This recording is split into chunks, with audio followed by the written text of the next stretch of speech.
Love it. I heard you were supposed to say it La Croix. Le Croix. I don't know about that, but Yeah, that sounds very French.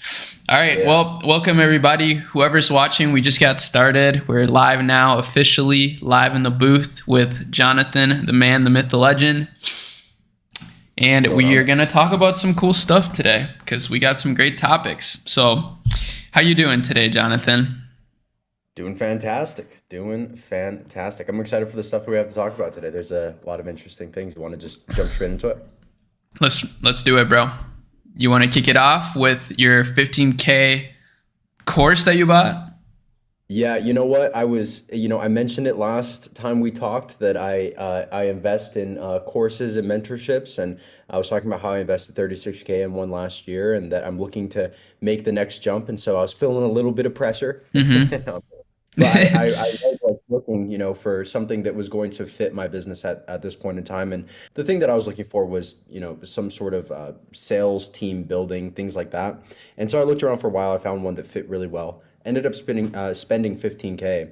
And dude, like it's just a reminder for me that it is such a hack to just pay for knowledge. Because a lot Mm-hmm. of people try to skip college and just be like, I'm just gonna learn it on my own. But like that's like the hardest way to do things. And by spending money on this course, I realized one, I'm way more committed to it because I spent $15,000 on it, so I have to be committed to it because I Right. have to make it work. And then also, just getting so much knowledge and so many lessons so quickly allows you to shortcut the amount of time that it takes for you to build something that's successful inside of your company. Right. So, like, the time for me to build a sales team is going to be 3 or 4 times faster just because I paid for the knowledge. And so, all I'm really doing is just buying back time. And every single time I pull the trigger on a course that's expensive, whether it's 36,000 or 15,000, and I don't sell a course, so I'm not saying like, oh, buy my course, like it's a good idea. But That's a good like, thing to note. yeah, This isn't a because course shill right here. This is just yeah, because some when experience. dude, every single time that I see somebody be like, "Oh, you got to invest in Yeah. yourself," they sell a course. I'm like, I'm a Sus. little hesitant, a little side eye, like okay, but yeah, like every single time I pull the trigger on a course that's expensive, I'm always like, should I really be doing this? It feels like an unnecessary purchase because like I don't have to. My business isn't dying, but I do want to grow. And so, yeah, spending the 15K, I was a little bit nervous to do it, but I'm glad that I did. Literally within the first 3 or 4 days, I'm 100% confident now that I'll make at least 5 times that money back. Wow. Well, that's always a great feeling. So, what do you think are some, like, what's one thing you've learned so far that's like, that you're willing to share here? A little juice. Yeah, I Yep. think. Oh man, there's so many things. The thing that's interesting is that it's all about the nuances of specific things. So, for example, in the course they have a hour-long training, and I don't want to necessarily promote the course. I'm not going to mention the name of it, but in the course they have an hour-long training on how to fix your show rates on appointments. And so, like with that training alone, it's just telling you, like, okay, these are the little nuances to getting somebody to show up to a demo call, which is where you typically go through and pitch your services. Mm-hmm. So if you have like a 50% show rate, if you could increase that to 70%, that's a 20% increase. If you close one in every four, you're going to have a massive increase in your business just by getting people to show up more frequently. And Yeah. so there's all these little nuances of things that you don't really think about that courses oftentimes are able to teach you. So Yeah. that's one thing that I really got from it. One of the big things is just a reminder of market sophistication. So market sophistication is basically how many people are making offers that are similar to you inside of a marketplace. So for example, I offer email marketing services, and now going on Twitter, I've been doing it for 2 years. Now Mm-hmm. going on Twitter, I feel like everybody everybody offers email marketing services. Like every single person that I click on, or every other person I click on Twitter, I'm just like, "Yep, you offer email Yep. marketing Marketing. services." Yeah. So it's like the if you were the first person in a marketplace to offer email marketing, and you're just like, "Hey, we're going to do email marketing. You're going to make more money." That's like very low sophistication. So Mm-hmm. anybody who wants to make more money, they're like, "Ah, sure." Then the next guy comes in and he says, I'm going to offer email marketing, but I'm going to guarantee that you're going to get 5%. And then, the next guy comes in and says 10%. The next guy comes in 15, 20, until it becomes unbelievable. So that's like the second level of market sophistication. The third level of market sophistication is where people start to say that it's dependent on certain mechanisms. So how they're delivering it, whether it's that it's AI based, that it's data driven, that it's copy driven, that it's blah, blah, blah. And so, just a reminder that market sophistication is a very real thing whenever you're marketing. It's a reminder for me that if you're building an e-commerce store, for example, and you're selling something that's saturated, it's not that it's purely saturated, that that marketplace is saturated. It's a lot more dependent on how you're presenting the product and whether or not the angle that you're advertising from True. is saturated. That's true, bro. Yeah, whenever I go on Twitter, I do see like a lot of agency people are on Twitter. I think it's just like a really good Yeah. outreach method or something. But yeah, man, that's interesting, bro. 15K for a course is a lot of money. I mean, I don't think if you have, like, I think in your case it makes sense, but from my perspective, like, if somebody is just getting started with a business, spending 15K may be a little too much, to be spending for a course if you're just getting started. But for you, you already have your business, you're already making money, like you said. Your business Yeah. isn't dying or anything, so it makes sense to continue to invest in yourself. I think even at smaller levels though, it does make sense. Like whenever I first started, the first person that I paid for consulting with was you. And when I look back at Yeah. those, those time periods, it's like that's where I've had like the biggest leaps in my education is just speaking with somebody or learning from somebody who's already done the thing that I want to do. And Yeah. so, at the time with you, I don't remember even what I paid. It was like $50. Yeah, it was, yeah, So there's a little bit of a difference there, yeah. But yeah. Yeah, I didn't I didn't want to state the exact number. I'm pretty sure it was like 50 bucks. That was like 4 years ago now. Your prices are more expensive now. Um, but yeah, so I paid like 50 bucks at the time, and at that time that was a lot of money for me. yeah. And so I as I look back in the last like 4 years of being in business, I don't know about you, but I'm like, man, I should have invested just a little bit more frequently on the education. I feel like I'd be a lot farther ahead than I currently am. No, I agree, bro. I agree 100%. And like, again, I think a lot of people who are like, you need to invest in courses, like part of them are, it's to shill their own courses. But at the same time, there is a lot of truth to that. And like you just mentioned, same here, bro. Some of my biggest gains have come from investing in myself. But my point also is that it's not necessarily what you need always. Like, I have friends that have made way more money than me that have never really invested in many courses. Like, and I'm just like, oh wow, okay, so I guess you don't need to invest in courses to succeed. But yeah, you're right though. It shortcuts your learning. So I just think for whatever it counts, like for whatever it counts, my piece of advice is like, yeah, make sure it makes sense financially still, because you will have to spend money for your business unless you're doing some sort of like sales. Then that makes sense. But like for e-commerce in particular, if you want to make it work, you're gonna need to invest a little bit of money. So yeah, like take it a step at a time. Try to find mentors that you can afford. Like 2K for something is not too crazy, right? That's affordable. But yeah, like 15K if you're just starting, it may be a little crazy. But congrats, bro. I think it takes a lot of guts to spend a lot of money like that on like information. So I actually admire that. And I want to do more of that this year myself too. I think this year I'll probably invest in some sort of mentorship from someone I really admire. Yeah, dude, every single time I do it, I'm just like, is this the right decision? But almost every time I've been pretty happy with the decision. And the times that I look back and I'm like, oh man, I spent 5 grand on this thing or 3 grand on this and it didn't really work out. I feel like a lot more of it had to do with me and the implementation of it than anything else. For sure. Exactly. I mean, that's why information can be priced so high, because ultimately, like, yeah, it depends on whose hands it's on. Like, yeah, maybe in my hands, it's only worth like zero, but in the hands of someone who like can make it work, it could be worth millions. So, Yeah, so it's true. really, it's crazy. That's the power of information. And that's why I love posting YouTube videos, because who knows, maybe like one thing I said could trigger a neural connection in someone's brain that gives them $1 million idea. Who the fuck knows? Um, Yeah, yeah, yeah, exactly.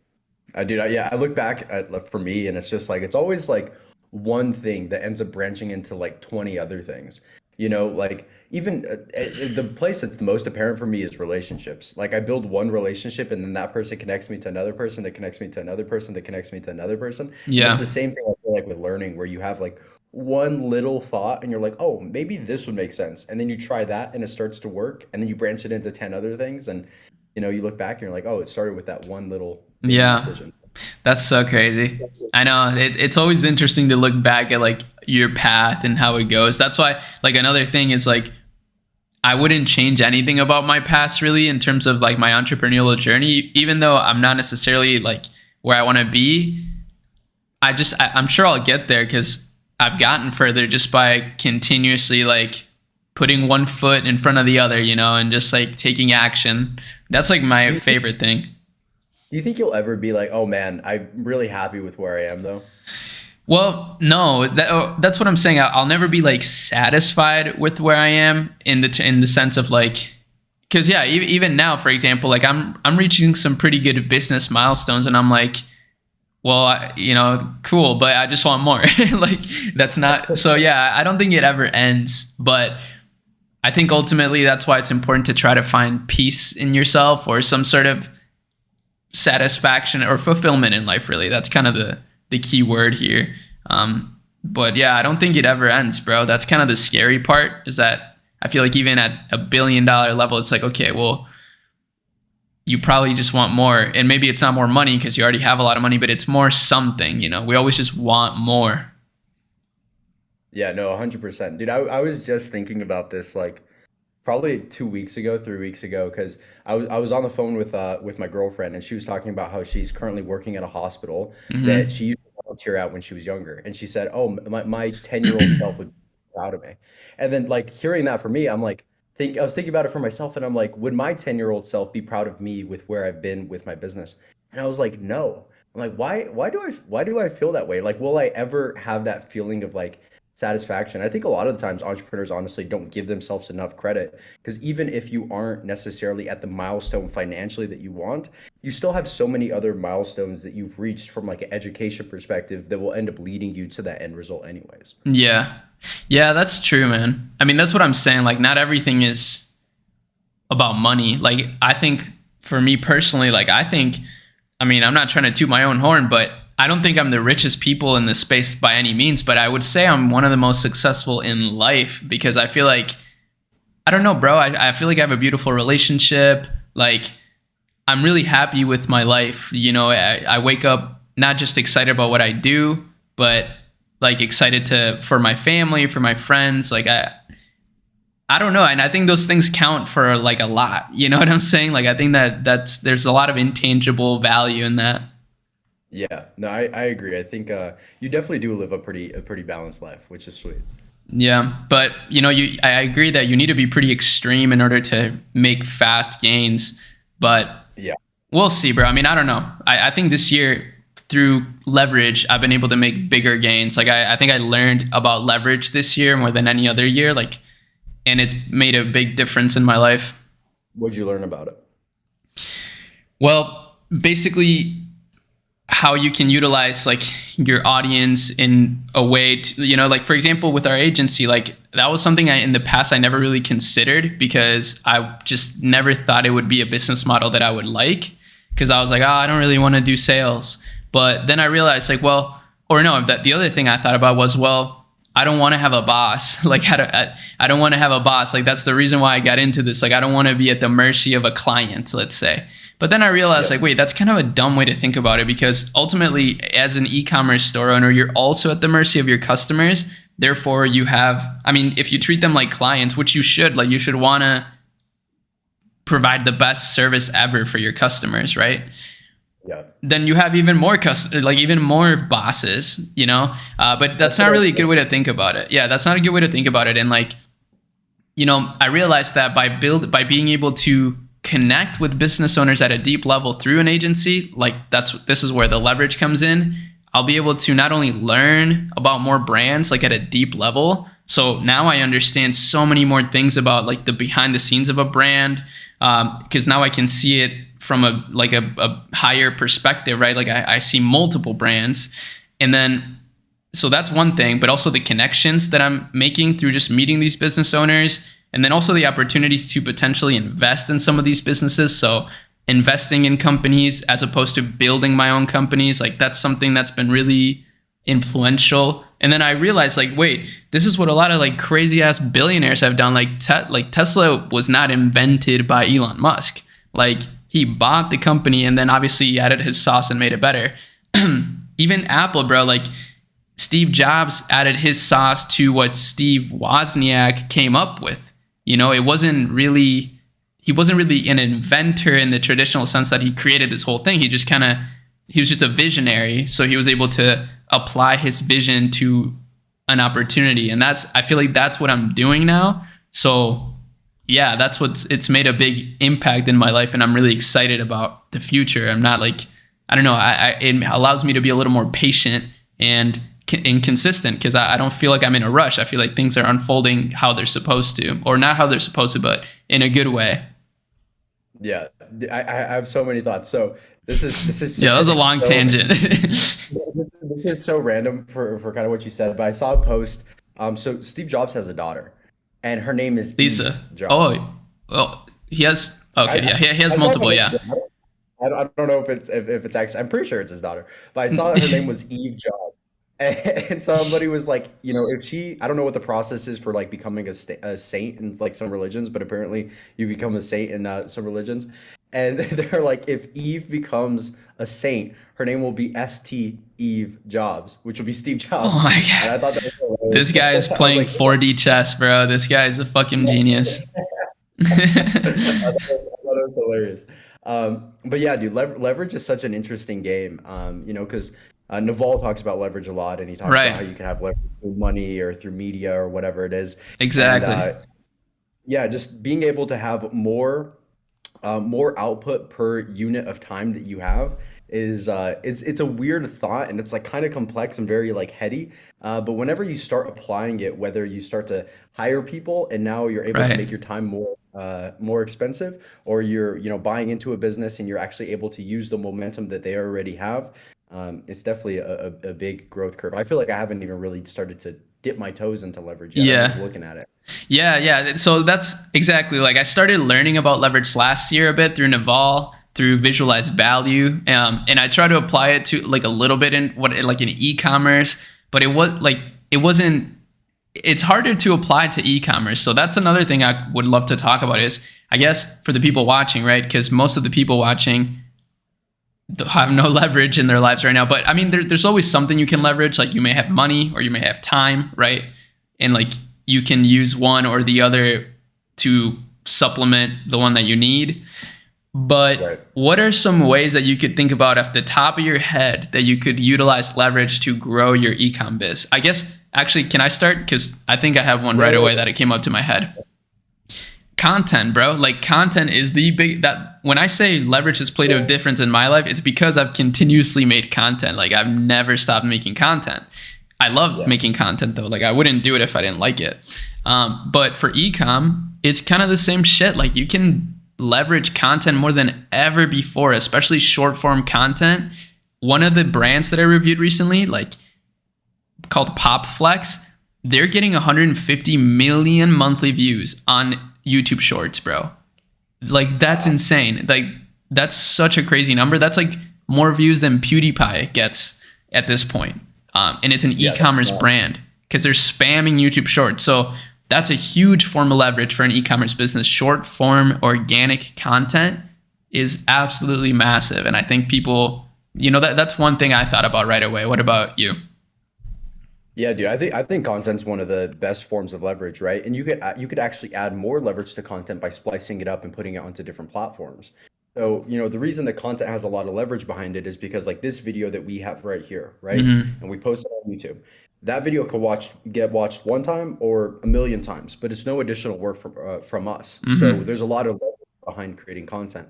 We could also increase the leverage behind the content that we're creating here by splicing it up and making YouTube Shorts, TikTok videos. We could go through and make Instagram Reels. We could put this same piece of content many times over. You see people like Gary Vaynerchuk doing this incredibly well. I remember like 2 or 3 years ago, he released a deck that showed his entire workflow where he records one video and then his team goes and splices that video up and makes it a podcast, makes it all of these different Yeah, pieces of he's kind of content. the OG of this model for sure. Yeah. Yeah, and his team's very, very, very good at it. And honestly, like, dude, I would like listen to like a YouTube video and then go and listen to the same podcast like 3 weeks later. I'll be like, this kind of sounds familiar, but all of the stuff that he says is all very similar. And so, like, I would listen to the same thing twice and not even necessarily recognize it. And so, I feel like you could really apply a lot of leverage behind content alone. Yeah. What you said earlier, where it's like, I just had a voice crack. That always makes me laugh. I don't know why.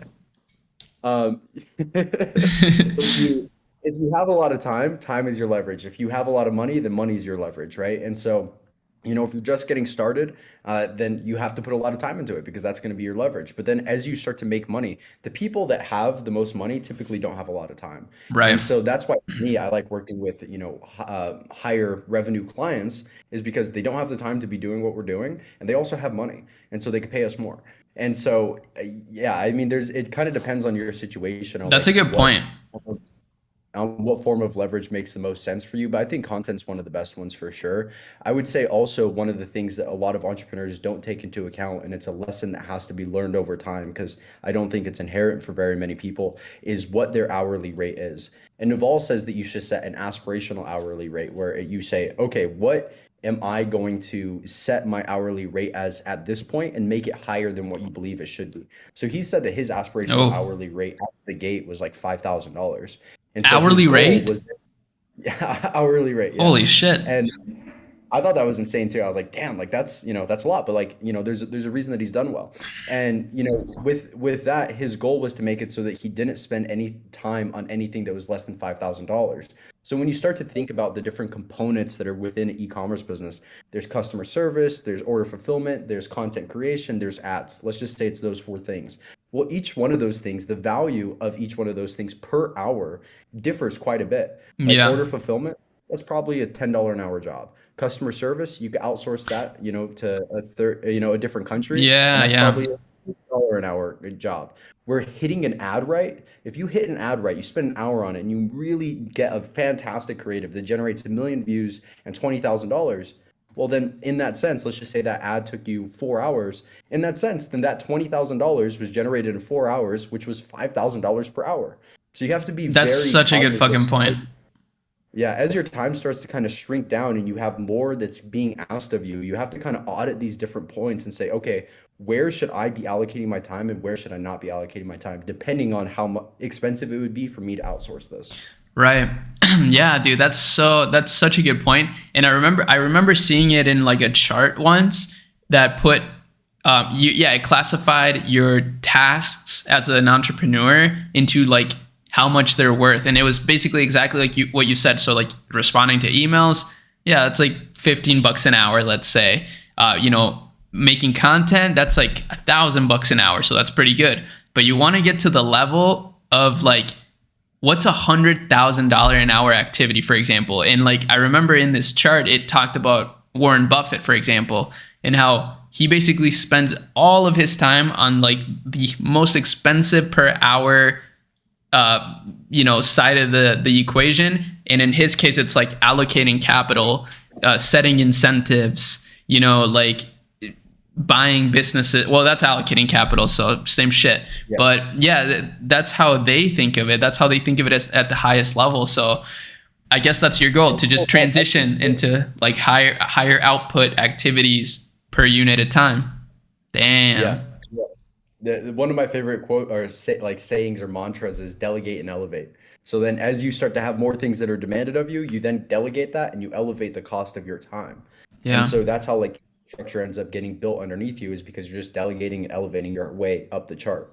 And Yeah. this is Love all that. it's all just a game of leverage, what we were talking about with like the ads, that's just playing a game of leverage. I love that you mentioned the ads things because I think what we should do more, I mean, maybe not more, I think we do a pretty good job, but it's just kind of taking these concepts that we're talking about and applying it to ecom, because like ecom is the foundation of this channel, of this podcast, of everything we do, right? So like I think it's a good idea to try to do that so that we don't leave people in the dust, because like we talk a lot about agency stuff since we both have agencies, but I think a lot of the people watching like don't necessarily have agencies, so they're like, oh, okay, cool, but how can we apply that to ecom? That's a great thing that you said.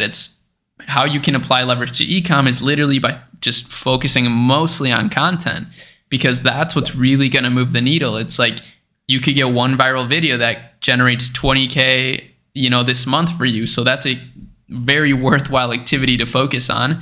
And then not even taking into account that you can leverage then paid media to boost or to amplify that piece of content to generate even more sales. So that's the most powerful strategy. I mean, I talk about that a lot, but just organic plus paid, like you don't have to do one or the other. You can do both. And that's the best thing you can possibly do. That's what we do. And, it fucking works. Yeah. Yeah, that's the thing that I think with any of this, that I was just having this conversation yesterday where we were talking about the different acquisition methods, because there's so many ways that you could get customers, right? It could Yeah, be Facebook ads, it could be TikTok ads, it could be, a million different things. It could be organic. And the thing is that all of it works. It's just which one are you going to spend your time on and really try to maximize? Like obviously some are going to be a little bit better than others, but if you're just getting started, it's like just focus on the basics. You don't have to complicate it. exactly. Yeah, I love that. It's just, I think I saw Alex Ramosi talk about that, the GOAT. He was like, just do the basics at scale and that's how you can generate basically any amount of money you want if you just continue to do the basics, but can scale it up somehow. So Yeah. that's great, man. Okay, let's switch topics here just so that we don't, get too stuck on one thing. But you have something here that's kind of interesting. The hardest comeback of 2021 and 2022, Crocs. Fucking Crocs. So you put some revenue numbers here. Yeah, I'll let you explain this. What's this all about? I mean, if anybody's been paying attention, Crocs at one point was something that, kind of picked up a little bit of speed. And then in the last, like let's just say 5 years ago, 10 years ago, they didn't really have a lot of momentum. People would periodically wear Crocs, but it wasn't something that like was a trend. It wasn't Mm-hmm. something that was in front of everybody. And I was trying to trace back, like, where exactly did this start to happen?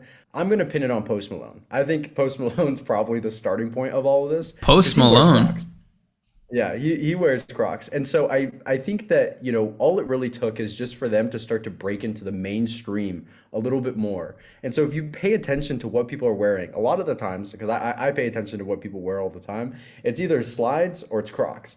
I feel like I see Crocs everywhere now. And those little pins, I forget what they're calling like Jubilees or something like Yeah, that. like little pins you can put on there. Mm-hmm. Yeah, I feel like that little customization was such a smart little upsell that they have. I don't even know if they own it, but here's the revenue numbers that we have.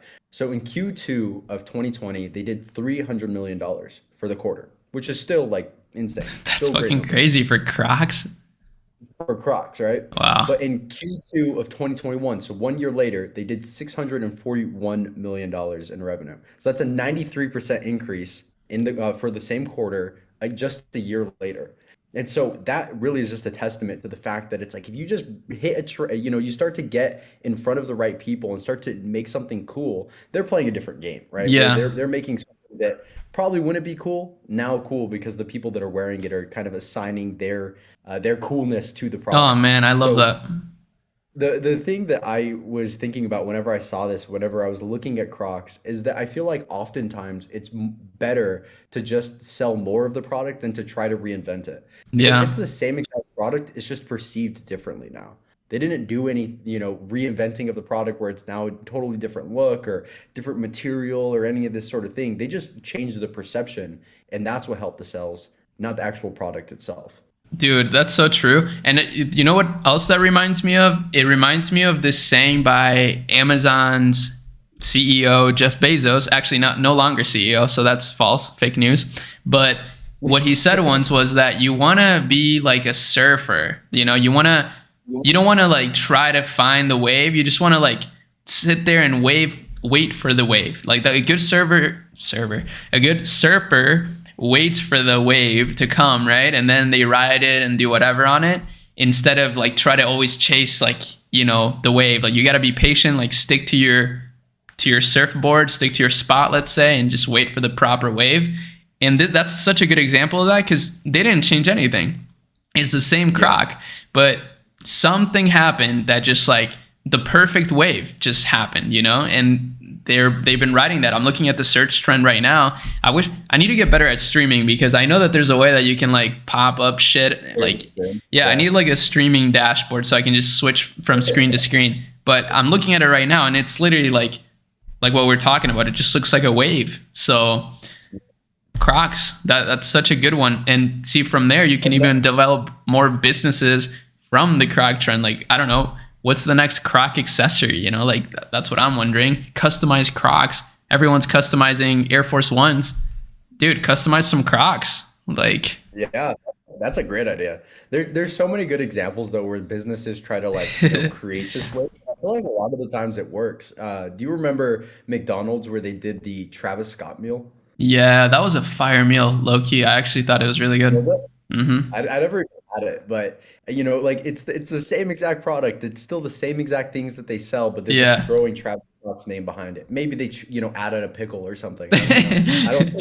I don't think they did anything crazy to their product, No. but it's just purely the perception. And obviously it worked because we saw so many other versions of this. I think the baby had one. I don't know if they ever actually released his, but I think he had one. I saw Charlie D'Amelio had something I think with Dunkin' Donuts. Yeah, So, yeah. that whole idea of just going through and saying, okay, let's assign somebody's audience to this product to change the perception is something that has been a repeated playbook over and over again. Yeah, I saw it with also KFC and Jack Harlow. They did like the Harlow meal or something. So yeah, they everybody stole that template from McDonald's. But yeah, the Travis Scott meal, I remember it was a quarter pounder with cheese and bacon, and also barbecue sauce and a Sprite. That's all it was, bro. It was so good though. And they Yeah. did so well. I remember vividly, like there was lines at every McDonald's. I was living in Arizona at the time, and man, it was so popular. It was crazy. Yeah, and it's like really not that much different than they I guess they It's a added the regular, barbecue sauce. yeah, yeah. That's the only difference, but that's not really like that's not like creating a brand new menu item. It's literally the same thing, just with a little extra sauce, Yeah. literally and figuratively. Yeah, no, it's definitely an interesting trend. Another interesting trend that I have here is ByteDance, or ByteDance is TikTok. The company is just called ByteDance. I didn't know that. When Um, you wrote that on there, I was like, what the hell is ByteDance? But that makes sense. Wow, weird. yeah, yeah. So ByteDance, the company that holds TikTok, they're at the same revenue figure as in year 8 as Facebook was in roughly year 13. So they're 5 years ahead of Facebook from a revenue standpoint from the time that they started. And like their Wow. chart is just continuing to explode up. I mean, I feel like every single e-commerce brand that we work with, or at least, 80% of them are on TikTok at some level and really putting pressure against it. And so there's this trend that's just repeatedly happening where it's like, okay, whenever these new platforms come up, if they break past that initial sort of, hype, we see so many advertisers start to flock there, and some of them flop, some of them don't. But I feel like TikTok's past that point of flopping. I mean, there's just so much attention that's there that it's just such an easy land grab right now. 100%, bro. That's actually crazy. I didn't know about that, but I knew that TikTok was growing like at a crazy exponential rate. And I mean, I don't know when it's going to stop, right? Because like I'm no mathematician, but I'm pretty sure like exponential graphs end up turning into like logarithmic graphs, right? Where it kind of like fucking whatever, like it goes like this instead of like this, I have no idea. something like that. But I mean, I'm So sure it's gonna happen at some point. Like I don't think they can grow exponentially forever. Like there's only X amount of people, and but the revenue could though, because more advertisers are getting on there. I mean, like you said, at basically every brand that we work with personally, and my brands too, like TikTok has been huge, not only on the organic side, but on the paid side. Like more brands are using TikTok for running ads. Even I've seen Amazon ads on TikTok, and it's like I've never seen Amazon ads anywhere else. So that was interesting to see. And I don't know where it's going to lead. I think it's just going to continue to make them more money. It's probably going to get more competitive, but at the current time that we're speaking, TikTok is a massive opportunity still, and it doesn't seem to be slowing down. So get on Yeah. there. With well, there's two things I want to mention, but one's kind of funny. Now that we're talking about Facebook, did you see that video of Mark Zuckerberg going through and doing MMA. Yeah, bro, that was so sick. I was like, oh my god, that was like low key, that was inspiring, bro. I was like, this is sick. Really? You thought it was inspiring? Why was it inspiring? I don't know. I just thought it was cool. Like I always thought of this. Like I think he has this image of being like this nerdy tech guy, and he's out Yeah. here, like getting fit, like learning how to fight. I mean, I just think that's cool. I've done MMA classes like that, like a Muay Thai class, and it was so fun. So I understand why he's doing it. Obviously, it's not to like literally, get in a fight or do like a YouTuber boxing match or anything, but How crazy would that be, though? I was just thinking that would about be that. How lit. cool would it be to see Zuckerberg fight like Logan Paul or something? What would be really funny is if we went literally back to like Roman times with like, Colosseums, if we just like put the richest people in the world together in a boxing ring, like Bezos versus Zuckerberg would be, that Versus would break Bezos. the internet. And Bezos, yeah, dude, he's pretty big now. Like, I don't know. That'd Is be a that good fight. I feel like these guys are like getting jacked and then or they get rich and then they get jacked. Yeah. Like that's a repeated playbook. I'm waiting on Elon because Yeah. he's pretty yeah, I was just thinking about it where I'm like, I'm invested in two companies and this is gonna this might sound bad. Don't cancel me, but I was Uh-oh. thinking about how Elon Musk and Warren Buffett. Okay, so both of them have companies that people purely invest in because of them. So Yeah. like Tesla, people invest in Tesla not because of Tesla, they invest because it's Elon. And then the same thing is with Berkshire Hathaway, with Warren Buffett. And I feel like it's cool to have these communities that are like really passionate about specific companies. But Yeah. then at the same time, I feel like it's kind of a liability because if something happened to either one of them, I feel like those stocks would just absolutely tank. Like I just don't see any way that it doesn't happen. I You have a know, great point for this. Yeah. and Warren Buffett's old, man. He's old. And Elon Musk, I saw pictures of him swimming. They got leaked, and it's not looking It's good. not pretty. Yeah, I saw those pics. Bro, you have a good point. And you know what? The biggest example of this that I can say, and this might be controversial, is Apple, bro. And you know who shorted the fuck out of Apple recently? Michael Burry. So that was the Oh, big short guy. He shorted yeah. the hell out of Apple. And you know why? Because guess what? Steve Jobs is dead. They just canceled their design deal with Johnny Ives, who is Johnny Ives and Steve Jobs worked together to design what we know as Apple today, like the iPad, the iPhone, everything, bro, and like the ads, everything. Johnny Ives is like a tremendous designer. And now he went off to start his own design agency, and he's had his own design agency for multiple years now, and they were working with Apple, but they just cut ties. And dude, this happened like a few months ago.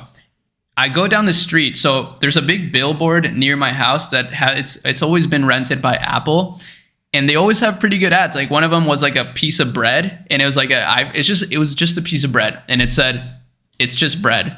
Shot on iPhone. And I thought it was so good. It was so eye-catching. I talked about it for a while. Now they have the ugliest, dumbest looking ads I've ever seen, bro. It's just like some like figure going like this with like AirPods, and it just says like AirPods.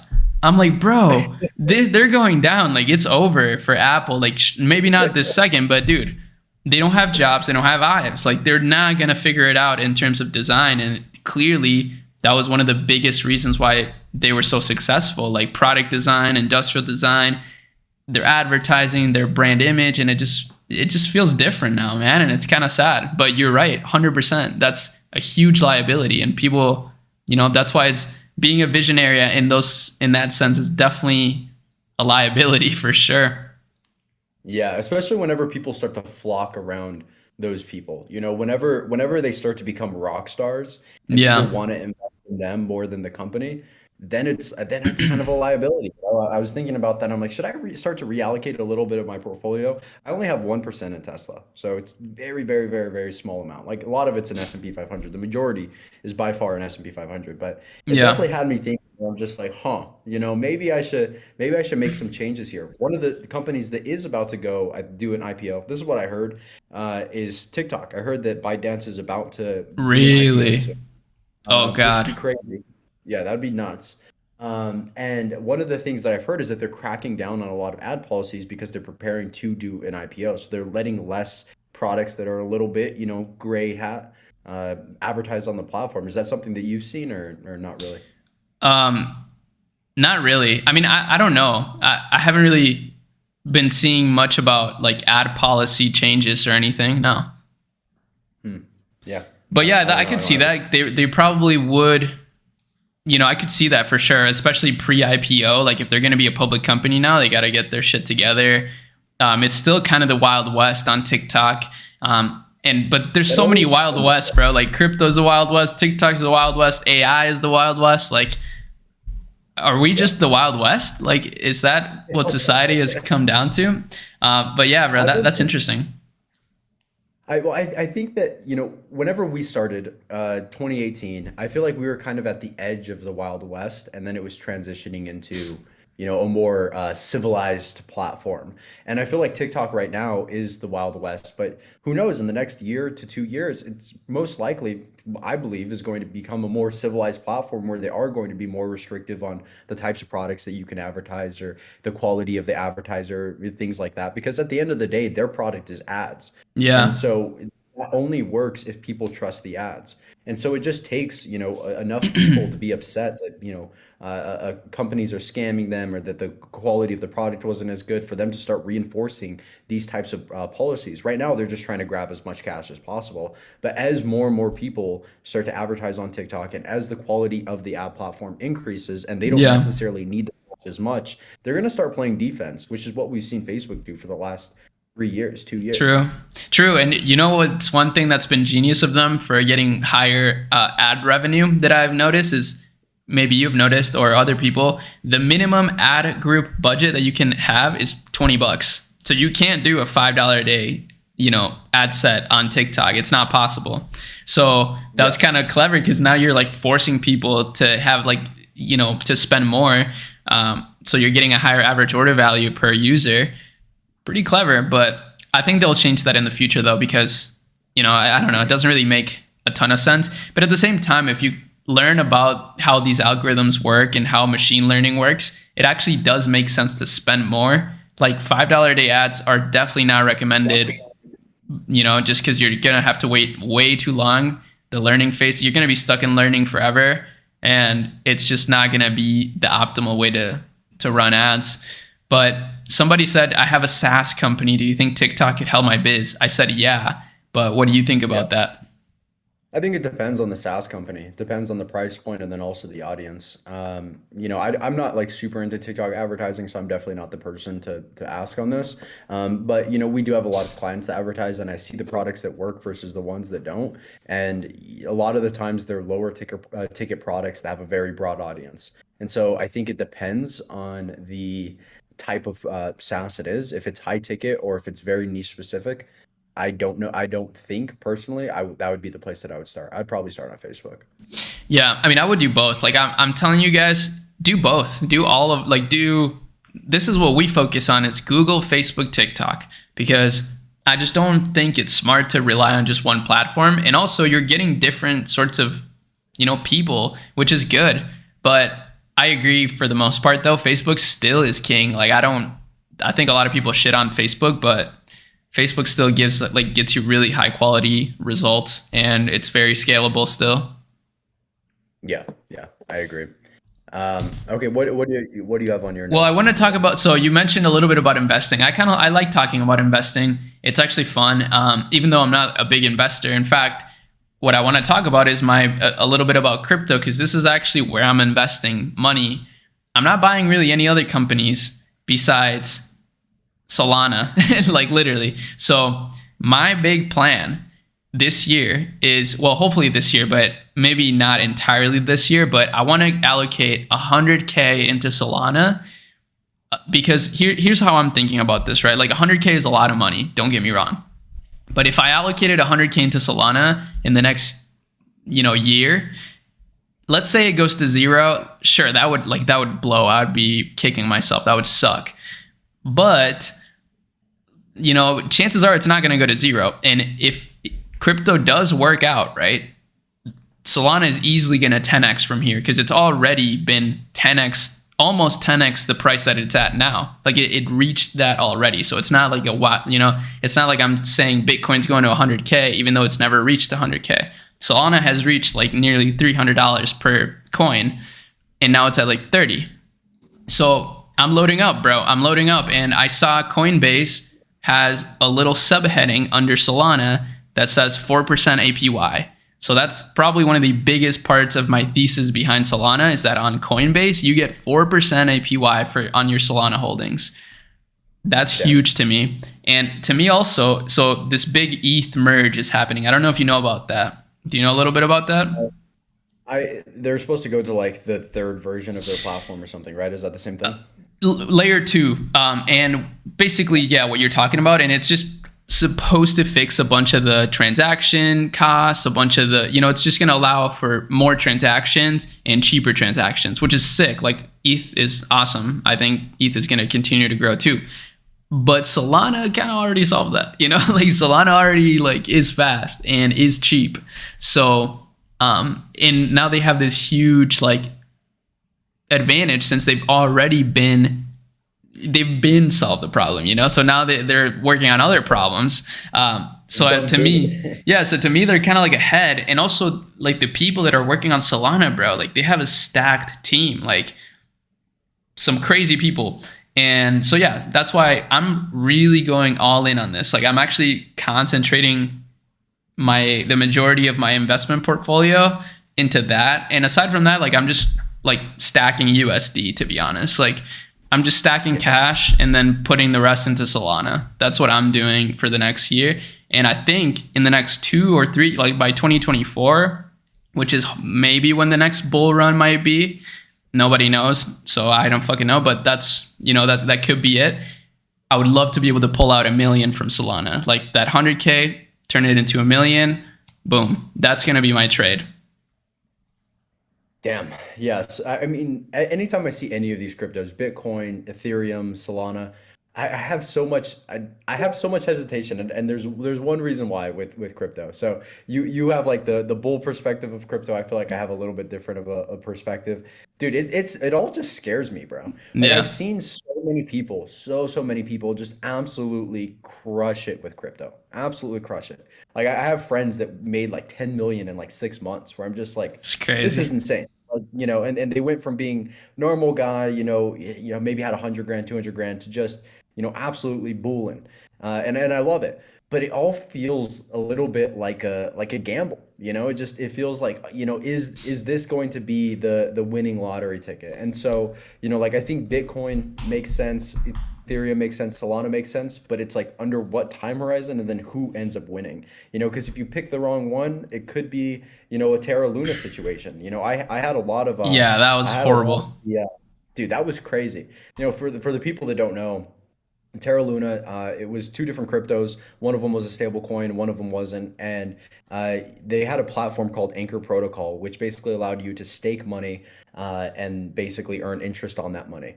I had over 50,000. I don't remember what the exact amount was, but I had over 50 grand in there. And I ended up pulling the money out to do a hard money loan. And that weekend it ended up crashing, and that like scared me shitless, dude. Because Yeah. I just remember sitting at my computer. I was on vacation at the time. I was sitting at my computer and just watching this thing that was supposed to be a stable coin go down from $1 to 50 cents. And everybody's like, buy now, buy now. It's going to go back to $1. And then it went to like 30 cents. They're like, buy now. It's going to go back. And then it went to like a penny. And I'm like, oh my gosh, this is insane. And It's thankfully I over. pulled all my out. So I got lucky. And then, like when it was at a penny, some people were still saying buy now. And I'm like, how can it go any lower? And then it went to like 0.00001 of a penny. Yeah. And I'm just like, man, like it just kept going lower and lower and finding new insane lows. Yeah, bro. And so, like there's this balance of, for me being like, okay, is there a lot of opportunity there? Yes. But then it's like, do you make the right bet? And I don't have the confidence that I make the right bet, to be honest. That's the thing. But the way you got to realize too, like even though it is a gamble, and I take this with a grain of salt, everybody. I'm not recommending anybody to do anything here.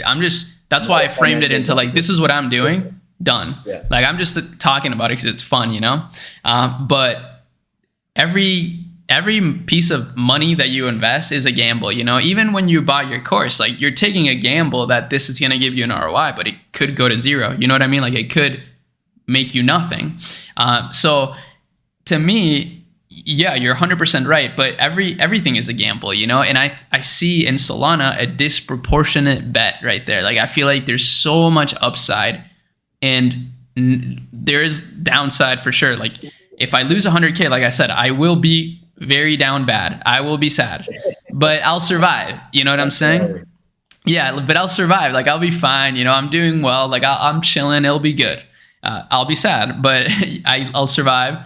But if it goes well, which, you know, I think there's a lot of validation that the crypto space has had in the last couple years, and now that not a lot of people are talking about it, sure, it's not as hypey and things are going down, but people are still building, you know, like there's still huge teams of developers working on this, people dropping their careers to start working on crypto. It seems like a paradigm shift. And like, I don't think we see this a lot in like, I don't think I've seen it in my lifetime. Other people that are older than me that I admire also kind of recognize that, and they see that this is like kind of a, not necessarily a once in a lifetime opportunity, but one of those like paradigm generational shifts.